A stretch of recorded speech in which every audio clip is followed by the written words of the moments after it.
Hi చెప్పండి. Devara glimpse release అయ్యాయి కదా, ఎలా అనిపిస్తుంది? గ్లిమ్స్ అవుతే మాత్రం గిల్లినట్టు అనిపించింది అనమాట. ఎన్టీఆర్ గారి దగ్గరికి వచ్చి గిల్లినట్టు అనిపించింది.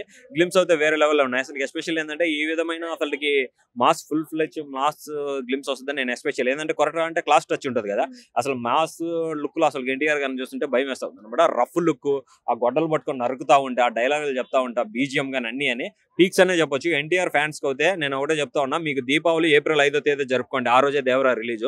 ఆ విధంగా ఉందన్నమాట. అసలు అంటే ఇప్పుడు కొరటాలది లాస్ట్ టైం చూసినట్టయితే మనకి ఆచార్య హిట్ ఇవ్వలేకపోయింది. సో ఇప్పుడు హిట్ ఇస్తుంది. హిట్ ఇస్తుంది మనకి గ్లిమ్స్ తోనే మనకు అర్థమైంది కదా. ఏంటంటే ఎవరికైనా సక్సెస్ అనేది పర్మనెంట్ కాదు, ఫెయిల్యూర్ కూడా పర్మనెంట్ కాదనమాట.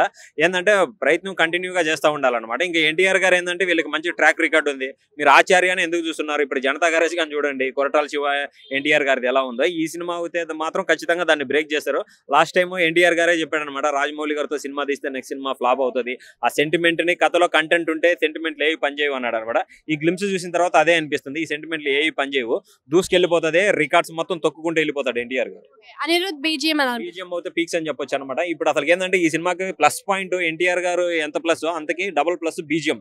అంటే బ్యాక్ బోన్ అంటారు కదా, వెనకాల నుంచి బీజిఎం నడపడం అది మామూలు విషయం కాదు. మన తెలుగులో తమన్ గాని డిఎస్పీ గానీ ఈ మధ్య ఏంటంటే పెద్ద ఊపు చూపించడం లేదు.